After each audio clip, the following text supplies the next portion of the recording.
perfect game against the #1 seed from group stage. That's SKT's level right now.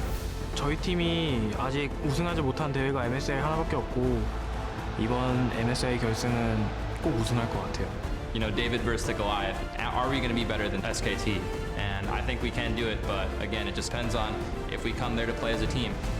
IEM 우승과 롤챔스에서 딱 우승했을 때가 정말 뜻깊은 추억이었고 아마도 MSI에서도 우승하게 되면 그게 제일 좋은 추억이 될 것 같습니다. And maybe they've been seen as the best team for so many years, but the only thing that matters is today, when we go up on that stage and we play, that we're the better team. Counter Logic Gaming will face SK Telecom T1 in the mid-season Invitational Finals for both teams to get their chance at the championship win. Welcome, ladies and gentlemen, to the League of Legends Mid-Season Invitational Finals, where only 2 contenders remain. Fans have packed the Oriental Sports Center to see which of these teams will bring home the MSI Championship. And earlier we got a look at some cosplayers as well as fans across the arena. SKT, of course, heading inside, and Faker leading the charge. Aframu and the rest of CLG looking to challenge our reigning world champions here on stage today in a best-of-5. And before we dive into the matchup at hand, we're going to head on stage with the LPL's Rendong to meet our finalists. 来到上海，你现在正在收看的是2016英雄联盟季中冠军赛的总决赛的比赛现场。今天的话呢，两支队伍将会最终在这个舞台上角逐出谁将捧起象征着荣耀的奖杯。今天首先我要介绍的队伍也是本次大赛表现非常出色，来自 LCK 赛区的王者，让我们欢迎的就是 SKT。 A team that has no unfamiliarity with being on a stage of this degree. The international stage and in the finals, more than comfortable operating in a best-of-5 is this squad. 接下来让我们介绍的就是大魔王中路 Faker。 Big support for Faker. 同样，本次比赛表现十分出色的下路 Ben。 Many eyes will be on him in the mid lane, but of course he has that supporting cast.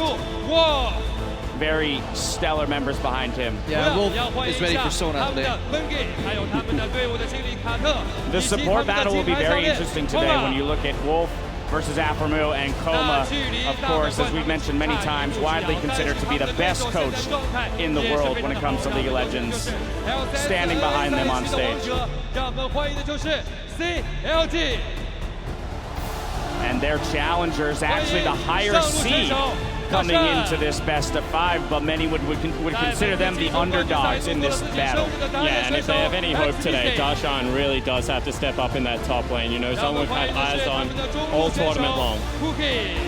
And they're stone cold. Huhi's got to step up too. CLG always stone cold during intros.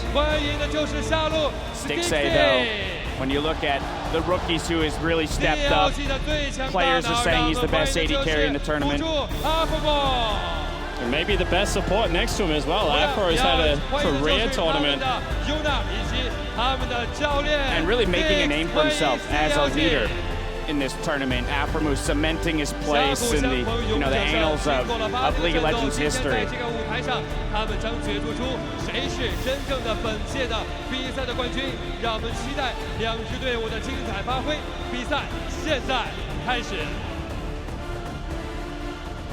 And there it is, one last look at the MSI trophy, what these teams are battling for on top of regional pride and the ability to call themselves the best team in the world as of yet in this season. Hello, everyone, and welcome. I'm James Dash Patterson, anchoring the Analyst desk, where I'm joined by Mitch Crepo Vorspools, Jake Spawn Tiberi, and Joshua Jat Leesman. Gentlemen, we've made it to the final day of MSI, 2 whole weeks here in the Oriental Sports Center in Shanghai. It's been an incredible event so far. Yeah, it certainly has been, and teams showing up to play. I think everyone expected SKT to be one of the last teams standing, but CLG being able to make it to a date with them is definitely big news for the North American scene. Yeah, and I'm really looking to see how well they can do against SKT, right? Because not many people are really expecting them to win other than CLG themselves, because they're coming in with a lot of confidence. But I just want to see if they can maintain the level of play, keep up the champion picks they've been able to go for it, and just give them a great tournament. Yeah, close games and maybe one game taken off SKT for me would already be a victory for North America here in this tournament, because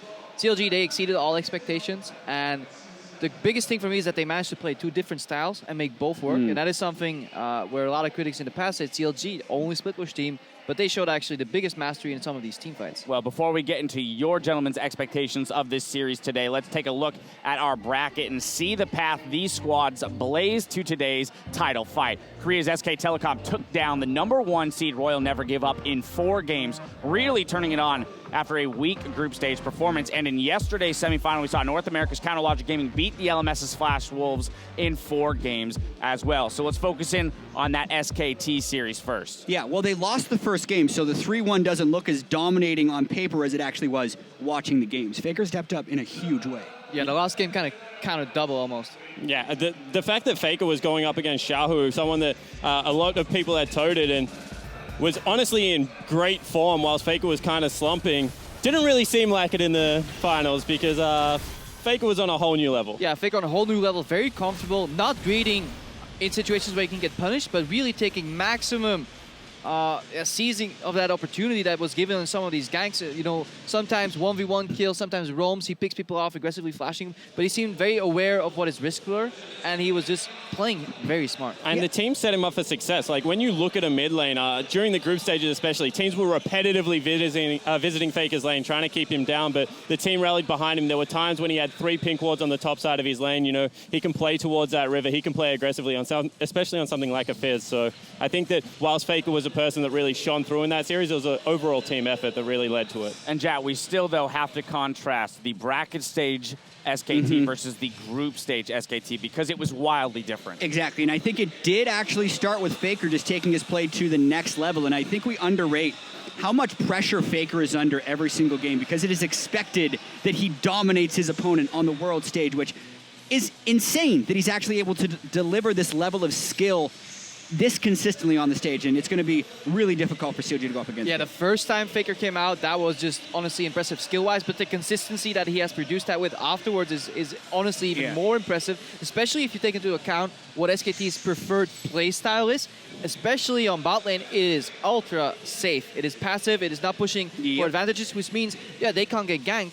But then junglers know that, and they look at Faker because Faker, the way he plays, he opens himself up for ganks and outplays. His biggest strength is even turning around ganks generally, but in week 1, it kind of failed. Exactly, and because the bot lane plays so passive, they're actually expecting Faker to carry every single game, and they consistently do it. Yeah, well, let's look at the man then who's tasked with dealing with Faker in this series, Huhi. I know we've had some criticisms towards him throughout this tournament.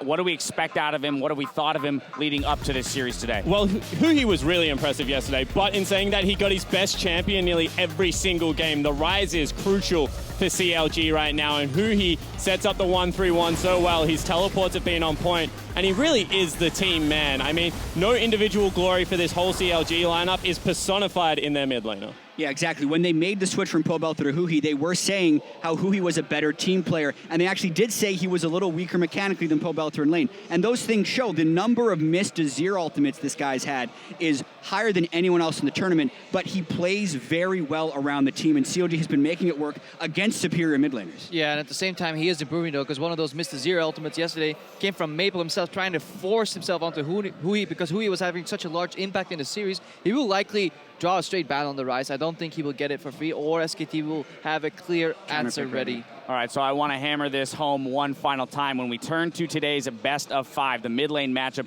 is going to be huge. So now let's pit the two players against themselves, right? We've talked about Huhi in a vacuum and Faker in a vacuum, but how do they deal with each other? I think a lot of this just comes down to jungle pressure as well as the champion matchups. The fact that CLG has blue side in all 5 games is a little bit daunting. It actually means they're throwing in the towel as far as this matchup goes and just letting Faker have his way because they figure Faker would be able to beat him with most champions.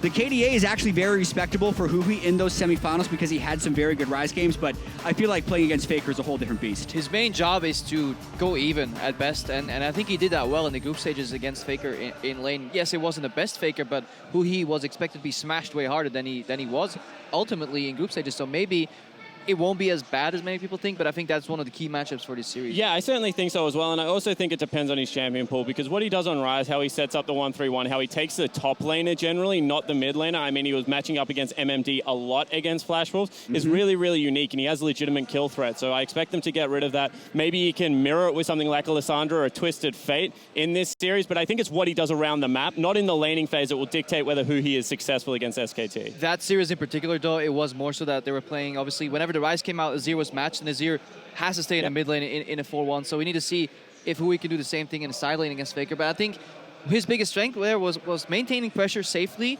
while not getting caught out with limited vision, and that is generally independent of who you're playing against, but it just shows you great awareness. So that sense, we have to give him compliments too, because a lot of the work kind of goes unnoticed. It's like this invisible pressure, but he was always there, ready to cross map. Whenever Flash moves, we're like, okay, we're going mid. No, Hui's like, you want to do that? I'll take that trade. I'll take your base.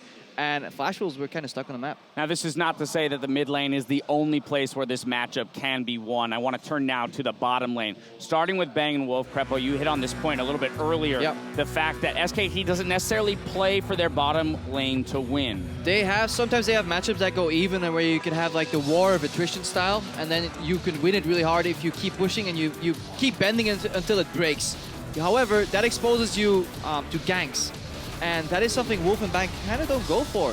They play back in lane, they play behind the neutral point, and they play the CS game. Exactly, and CLG's bottom lane has been much more aggressive, whether they get jungle pressure to kill the turret early, or whether they just have Aphromoo roaming around more frequently. But the question here is actually going to be, because they play so passively, they're almost hoping you go aggressive a little bit. So maybe CLG just picks a scaling bottom lane and then takes it to the team fight phase. Because let's get one thing straight. RNG wanted to kill Wolf and Bang over and over again. I mean, we saw the first Leona pick of the tournament come out against them, and they were able to absorb a lot of that pressure and actually make that part of the map a weakness for RNG, which is very hard to do against someone like Wush and Mata. So I think that CLG kind of have to scale against them, because it's already been proven that if you go aggressive, they punish you pretty hard. Yeah, if you go aggressive, you need to synergize your ganks very well. We saw that in the RNG series. The aggression didn't come out together. It was one by one. And then obviously these passive sustain lanes do well. That's why we also see the rise here of these range supports. Think of a Karma. They're very good at slowly controlling the lane, but they're weak to ganks when they push, or dies when they're exposed. But if you never punish them that way, then obviously it becomes a game of picking the stronger range support, and that's why we're kind of going this downward spiral where we start with Soraka, the Karma comes out, the Sona comes out, because we're all just playing lanes 2v2 in a vacuum. Very little room for error if CLG does decide to focus in on that bottom lane. Now let's jump to the top side of the map, Darshan versus Duke. Yeah, this could be a tough matchup for Darshan, because Duke is a really good laning top laner. I mean, he gets to play against the likes of Someday Smeb in the LCK, and Darshan had a really rough set against MMD. I mean, he was killed a couple of times in the laning phase. His wave manipulation was just not good enough. He was pushing up continually on Echo, and I think that is something that Casa exposed and that Blank will look to replicate and get Duke ahead. Yeah, I think Darshan's been fighting an uphill battle this entire event, because he was the last on the tank top train, and he's been playing the tank tops in every single game. But with that being said, when he does play up aggressively, he's been able to get minor 1v1 advantages. It's just he's so easily punished. So that's why I think this matchup does also come down to the jungle control in the river between Blank and Xmithy. Yeah, and if we have to compare Blank and Xmithy versus the junglers they eliminated from the tournament, MLXD and Karsa, the biggest difference is that they don't seem to kind of plan out their ganks starting from level 1. We had a couple MLXD ganks at like 245. We yesterday had the Karsa gank at the start to hit the 3-minute mark in the top lane. Blank doesn't seem to mirror that style, so maybe that actually influences the top lane matchup where Darshan can play that aggressive style but won't necessarily get punished. Blank, for me, did not seem like a really good synergistic ganking jungler so far. Yeah, he kind of goes on these solo missions where, like on Nidalee, for example, he'll go Wolves, Raptors into their blue buff, and that's great. Like, that is a really smart jungle pathing, and you can 3-buff people with it quite easily. It extends your blue buff because it's very hard to invade onto the top side of Nidalee's map, but at the same time, like, that's a solo thing. That's not getting anyone else ahead, whereas Karsa, you know, MLXG, they were very much impacting mid and top lane respectively. So I think that this is an area that, you know, Xmithy is a very controlled jungler. His positioning on the map after about 7 minutes is very, very good. But I want Blank to look to expose him a little bit earlier on. Key point after 7 minutes, we forget that Nidalee getting caught out in the river yesterday. I thought his Nidalee ideals were good. The way he pushed lane, he wasn't landing spears, but he's in the right place at the right time. I think it's one of the reasons Xmithy was such a great Udyr player, because he knows how to be in the right place, but sometimes the skill shot accuracy isn't quite there for him. If he does get going, he's had a few games this season where he's had the skill shot accuracy. He's a really dangerous jungler. Yeah, these junglers that have the concepts down, but sometimes lack the execution. For example, yesterday, he was throwing out spears when Ryze could maybe walk up and snare.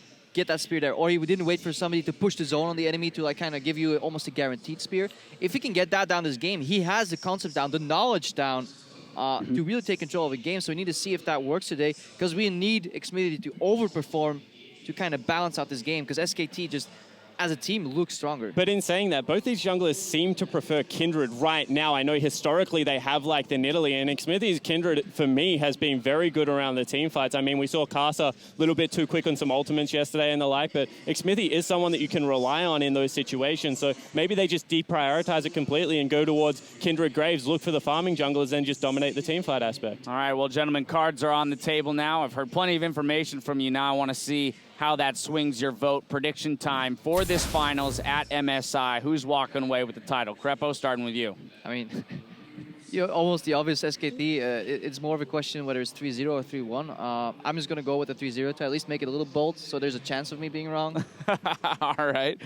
I actually have grown to really respect this CLG lineup. In saying that, I just don't think they're ready for SKT in their current form against RNG. RNG was a team that looked fantastic in the group stages, so I echo similar sentiments. I think it's going to be a 3-0, but I do think that these games will be quite late because both teams play relatively slow. Okay, Jat. Yeah, I mean, I look at the SKT that went 6-4 in group stage, and then also the SKT that went 3-1 against RNG, and I think CLG can be just as good as those teams.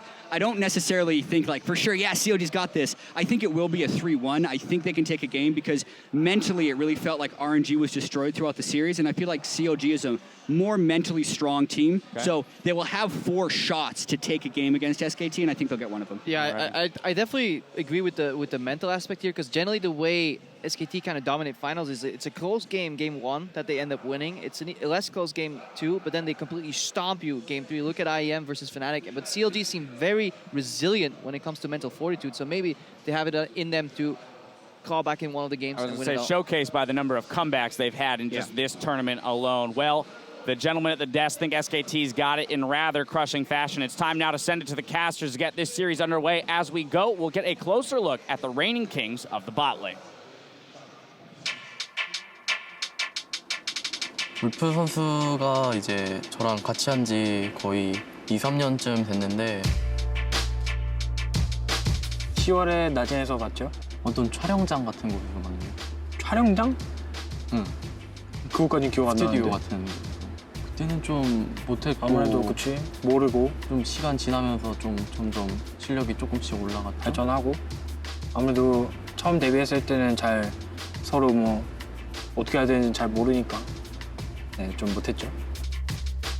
솔직하게 일단은 배준식 뱅 선수는 처음부터 근데 되게 잘할 것 같았고 항상 커리어 좀 쌓기 전부터 되게 잘한다고 항상 소문 내고 다녔었습니다. 제가 워낙 오래 같이 해서 그런지 뭐 칭찬할 말이 딱히 없네요. 그냥 물론 제 주관적인 입장에서는 그냥 뭐 게임한 프로게이머네 싶은데 사람들은 또 세계 최고 선수라고 생각하니까. Playing against them, it's always like it's one person because they just move so seamlessly together. It's either, okay, they're gonna go in or they're gonna back up. And it's never one of them makes this huge mistake and, you know, throws the other one off in the bottom lane. It's always like they're one. And I think that's pretty damn cool. There's the first kill. Bang is dominating. He gets another kill. That's 2 for him. Hybrid's next up. Make that a third. A triple for the SKT AD carry. 울프 선수는 친구로서 좀 뭐 유쾌한 것도 있고 선수로서 뭐 솔직히 다 선수들은 이기려고 하고 열심히 하는데 그냥 좀 더 열심히 하는 그런 선수? 저랑 준식이랑 둘이서 굉장히 저희 팀의 약간 뭐랄까요? 분위기 메이커? 약간 그런 포지션을 맡고 있는데 재밌는 친구예요. 한번 화나면 좀 무섭긴 하지만 일단 뱅 선수와 울프 선수를 처음과 지금 비교하면은 생활 태도나 뭐 연습하는 연습량 이런 게 커리어 쌓기 전과 후가 너무 똑같아서 너무 고마운 선수들이에요.